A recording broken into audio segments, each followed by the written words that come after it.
Hey everybody, what's going on? Mike here with United in Strength, and we are going on a bit of a drive right now because I was probably going to shoot this video at home, but I have things to do and I don't have time to sit around the couch just to make a video, and I might look like a ripoff of Stan Efforting doing this, but please forgive me. I have things to do and I wanted to get out of the house. It's a kind of nice day. It looks like it wants to rain soon, but okay, I made an article just 2-3 nights ago called the top three things I wish I knew upon entering the fitness world, and I'll give you the link below. And I decided I wanted to talk about it, and I promise I won't try to make it as long as the article is, because the article I got a little long-winded.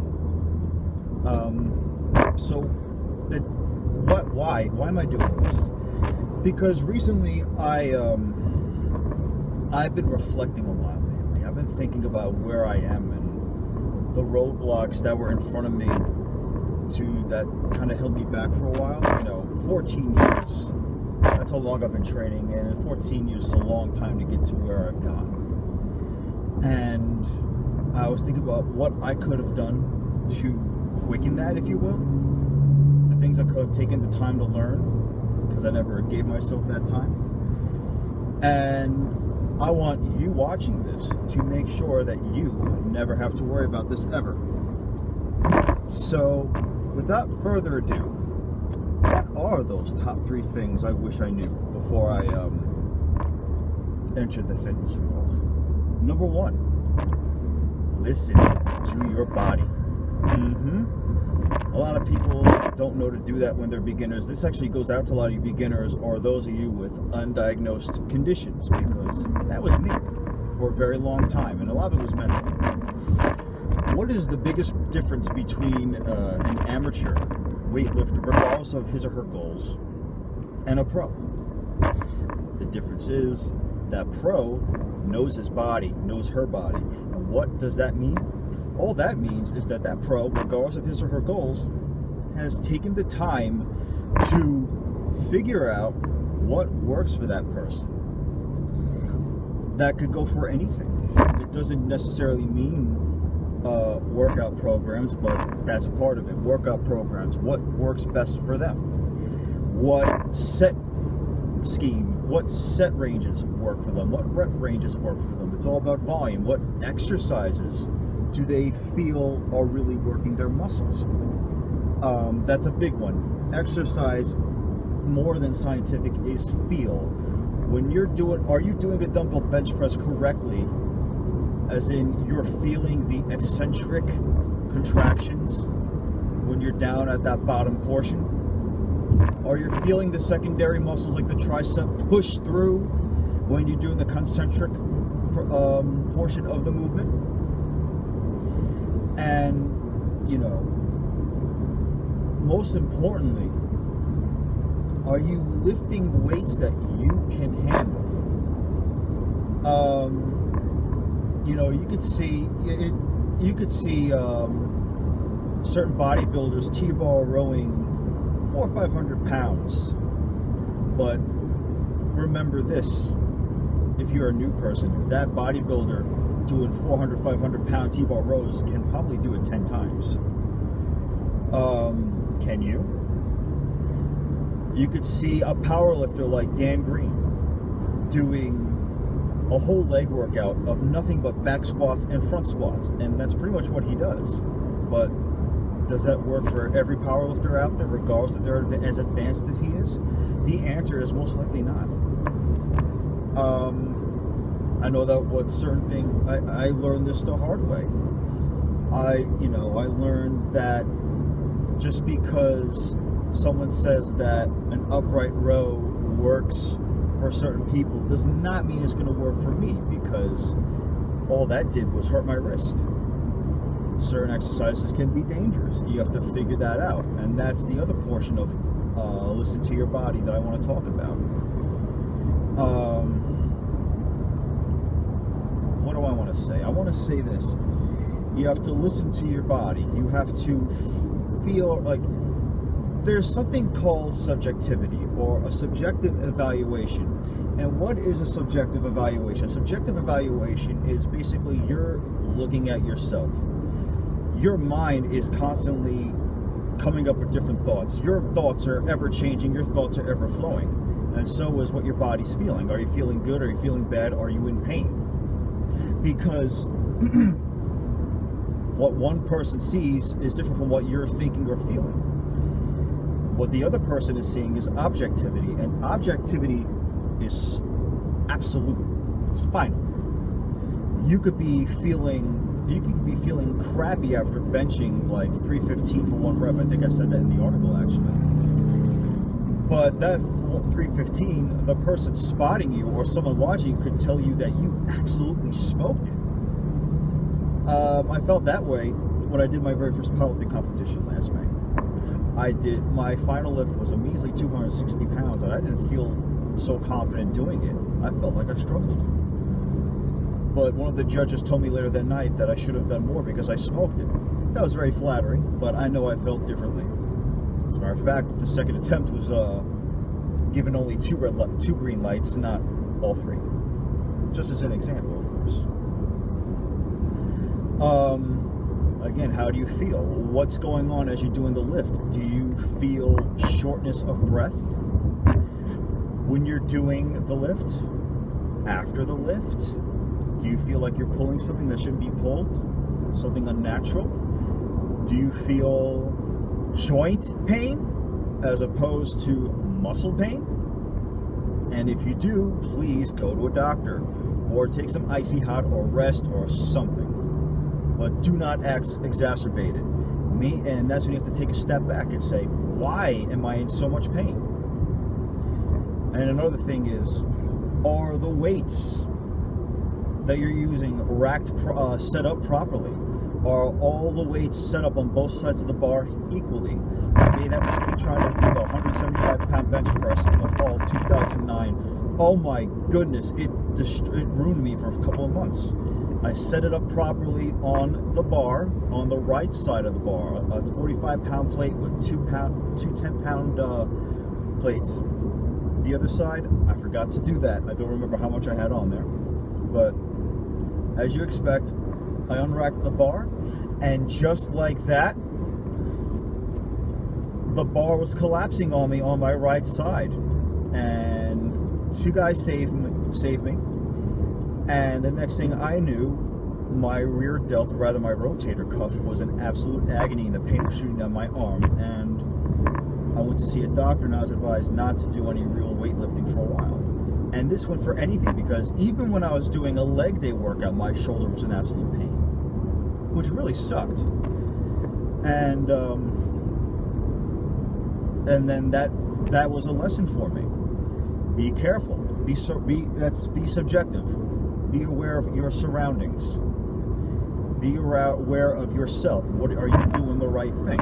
Heck, this afternoon I was a little worked up from pre-work. I was setting up the bar for a measly 130-pound bench press, and I let it slip, and it hit my middle finger tip.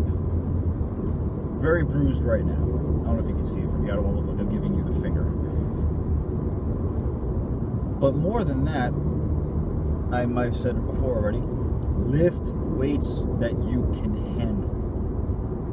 Because you can lift as heavy as you can, but number one, that's just an ego. If you are serious about lifting weights, you will not be in the gym to try and impress anybody, even if it's the girl of your dreams.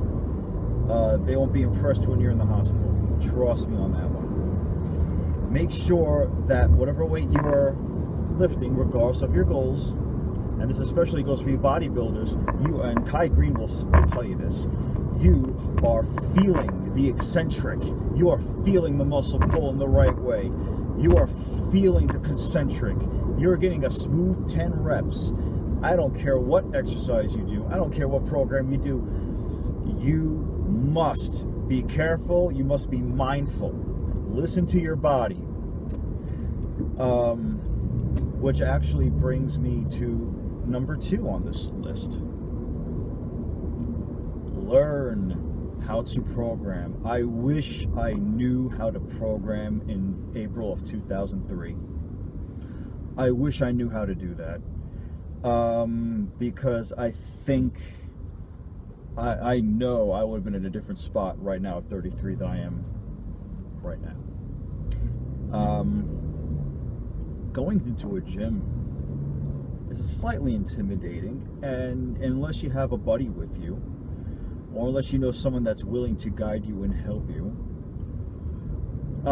it's very easy to go straight for the machines, because the machines have directions on them, do they not? I think the very first exercise I ever did was a leg press, because it had instructions. At least I leg pressed 100 pounds that day.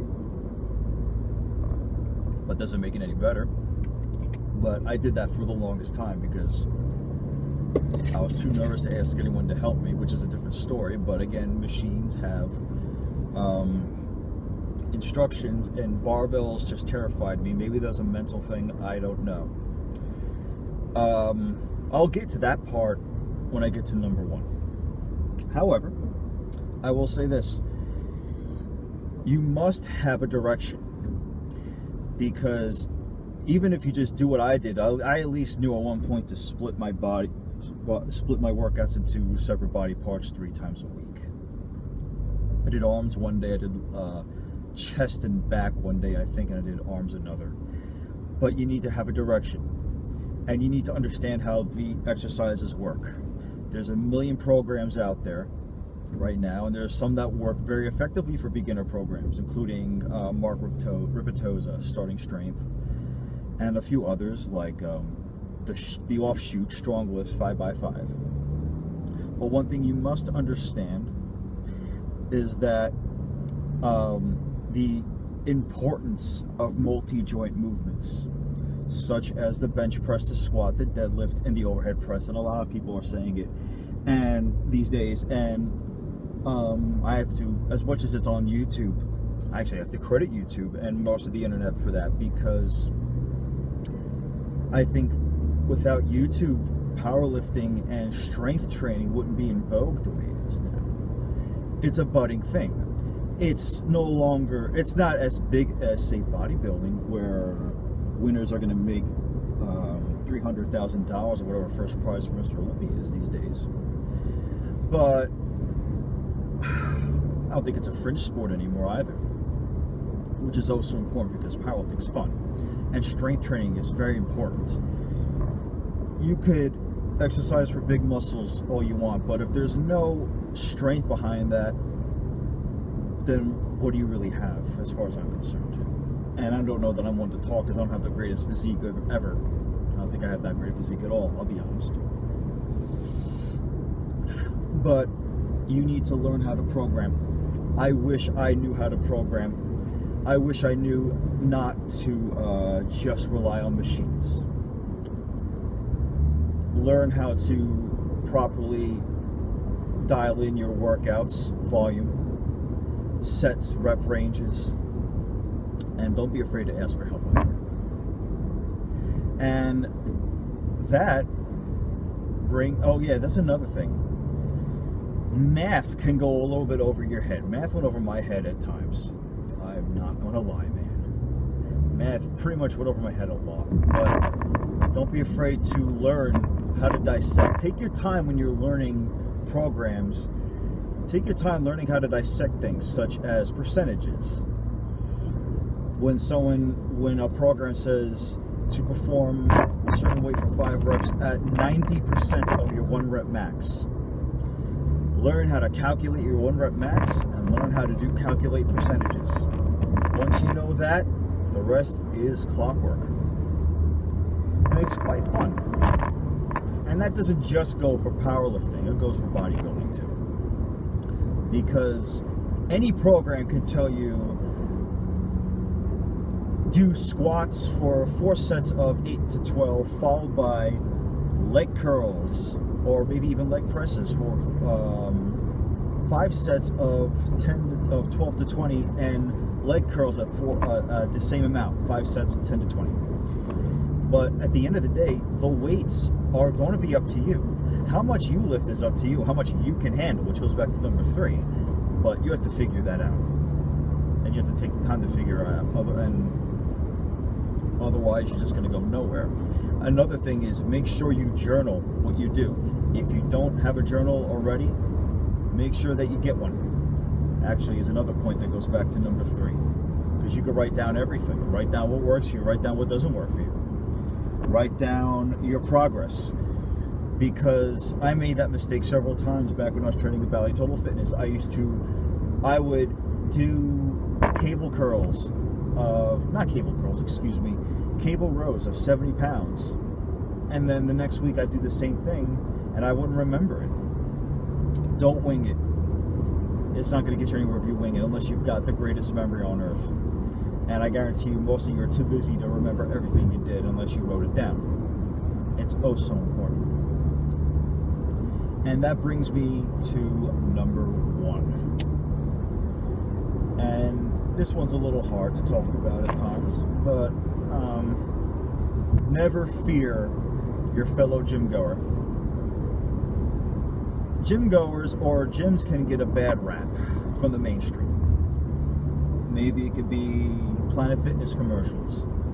You know, the ones that make meatheads look like the biggest jerks in the world. Sometimes they get it's deserving, sometimes it's not though. You know the knuckleheads, I need things up, I put them down. That commercial, or the other commercial, the guy that just figured out how to tie his own shoelace. Stuff that actually I find very demeaning, and some other people would too. The other thing could be the certain YouTube videos or people who are just who go to the gym just to get toned up, and they don't and they're just, you know, the general population that you see in gyms that don't want to get, they say they don't want to get too big, or they just want to get toned up for the summer, and they can't stand guys who are loud, they can't stand guys who are, and honestly, they're just serious about their training. Don't be afraid of them. I was very scared when I got into a gym in April of 2003. It was almost the end of my first year of college, and so I was just out of high school hell, if you will. High school was one of the worst times of my life, and it kind of killed my people skills a bit.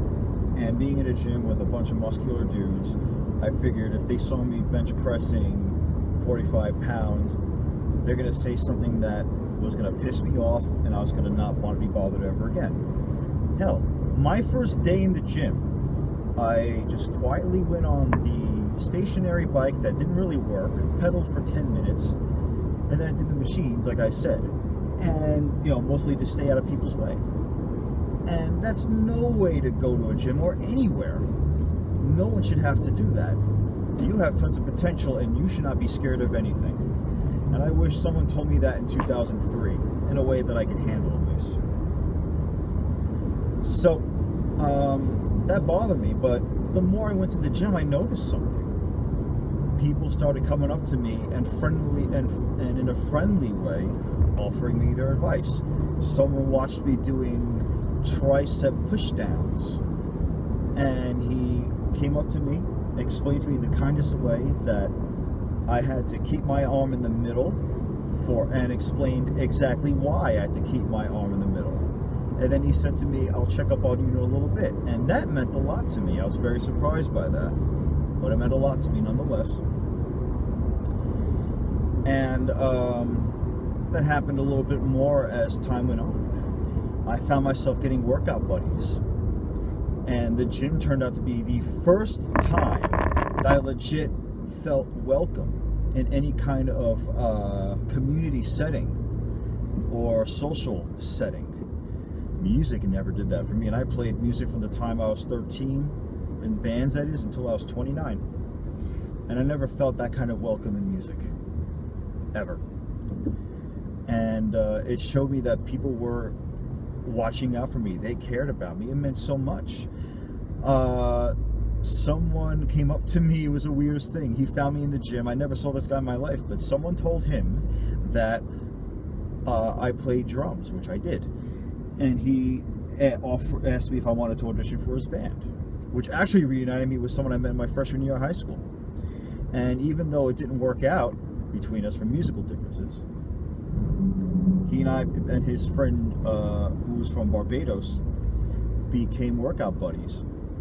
And his friend saw how dedicated I was. I was trying to do preacher cable curls and I struggled, but he saw I was into it. Even though I was getting nowhere, he saw it. He said to me in seriousness, in reflection, "You have the heart. You have the desire. You should come here more often, man!" Referring to the fact that I was always showing up 2 times a week. And he was right. I should have come more often, but had I had a car at that time, I totally would have. You know, when you're coming from the other side of your hometown, taking 2 buses just to get to your college gym, it's kind of hard to travel. It really is. It's just as hard to find people as dedicated as you are, who understand you. And when you find those people, you don't let them go. I don't care who you are. I don't care what your hobby is, whether it's sports related or music related or anything. You find people that care about this stuff as much as you do, do not let them go. And don't let them run away from you either. Around that time also, I started talking to somebody. She started talking to me.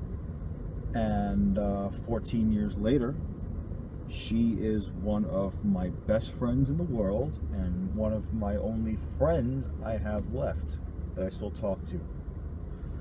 And I don't know what I'd do without her. There have been points where I've been really depressed, and when she thought I was going to go off the deep end completely, she said to me, "Please don't do so-and-so, because if you do what I think you're going to do, I don't know if I can live with myself." That meant a lot to me. And in times after that, I met people who were absolute mentors to me, especially when I went on to Valley Total Fitness. I was taken under the wing of 2 of the biggest dudes in that gym, and I still talk to them. One of them was a powerlifter, the other one was a bodybuilder. And you know what? Their work ethic and their passion rubbed off onto me. And even though I didn't know that I had asthma at the time, because I wasn't listening to my body the way I should have, I wasn't taking that much a subjective view, they saw my passion. My brother met one of those guys, and he said to me, "I never saw somebody with so much heart train." And when those people understand you, don't let them go. Someone once said, Henry Rollins did an article called Iron in the Soul, and he said that strength is kindness. And if that's the case, man, that I've seen it in spades, because some of the biggest dudes in the gym, the ones who are considered lunks or meatheads, or some of the biggest jerks in the gym because they're loud and supposedly arrogant, hell no. Those guys are some of the kindest people you'll ever meet in a gym. If you come across them, do yourself a favor and let them take you under their wing. Let them take you under their wing, because they're some of the best people you ever met. I met maybe 2 people who were absolute jerks in the gym, but that being said, aside from 2 minor problems that were handled right away, like I said, some of the kindest people in the gym are those biggest guys, because they're the most giving, they're the most helpful. Even if they don't know, even if what they do doesn't necessarily work for you, they at least know what they're talking about, and they're willing to give their time to help you because they see the passion. Anxiety and fear are debilitating, crippling mental issues that are hard to get around. It's emotionally draining, but don't be afraid. I'm here to tell you from experience, don't be afraid. Regardless of the environment you're in, some of the best people you ever meet in the gym are the biggest dudes there. Some of the best people you ever meet in life are people in the gym, regardless of how big they are. Don't be afraid of them. Heck, like I said, do not be afraid to let people in the gym take you under their wing. Why? Because they might rub, their work ethic, for all you know, might rub off on you, and you might see the difference. That is my speech for now. I hope it wasn't too long. If you like this, please subscribe. More coming soon. I will be interviewing the guys at Savage City Strength this coming Monday. I'm very excited about that. And I hope to post that video not too long afterward, because we'll be working on my sumo deadlift form. That's all I have to say for now. Take care.